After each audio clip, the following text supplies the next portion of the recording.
Jana, I think everything seems to point to this girl being abducted. I mean, if you look at the circumstances, she had a good relationship with her family. She had no history of running away before. You know, she goes to walk to the bus stop. All of a sudden, she's missing. The next day, her cell phone's found alongside the road. The day after that, her clothing. So, you know, we're dealing with someone who's either done their research or they're experienced in abductions. They knew to ditch the cell phone. They knew to get rid of her clothing. You know, are the handcuffs and the other items related? We don't know yet, but I would think, given how many weeks have gone by since that discovery, that law enforcement must know whether they're connected at this point. But, David, in the article that I'm reading from the HuffPo, it says here, abducted possibly by an experienced sex offender based on clues police have found so far. Why that? Why experienced sex offender? Well, I mean, if you look at it, there's, you know, nobody saw this take place. You know, there's no evidence this girl took off on her own. I mean, either this person got extremely lucky or they were experienced. They've done this before. They've researched how to do it. And they'll likely do it again in the future once they realize they've gotten away with it. Well, Wendy Murphy, former prosecutor, you've covered so many of these cases.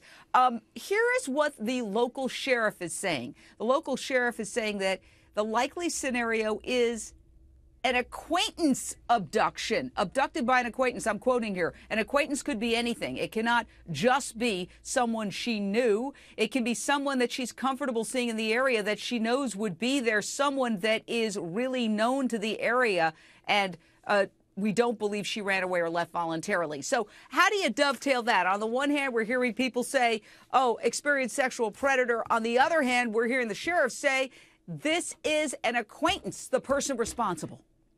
And I'll tell you why. You know, as a prosecutor of these kinds of cases, I remember disproportionate numbers of these kinds of cases involved kids on their way to or from school.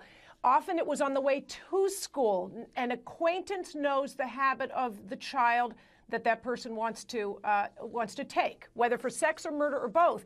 And here's what's interesting. They know the habits of the kid and the family, so they know if they pick the kid up on the way to the bus stop, it's likely no parent is going to start to worry until the end of the school day. It gives you plenty of time to get away with the crime. Who knows that? It's somebody in the area. A stranger, unlikely to have so much wherewithal to predict such things about a kid, to know that they're going to be able to get away with it. That's why I agree that it probably isn't a scary stranger. Remember, her father, a convicted sex offender, may well have buddies who know about her, who know about him, therefore also putting her high up the list in terms of risk for this kind of crime. Yeah, but Wendy, in truth, kids go to school in the morning. I think we all know that. So there are going to be kids leaving. I mean, we plan our driving schedules. Oh, my gosh, it's kids are about to go to school. I want to get on the road before the school buses hit the road.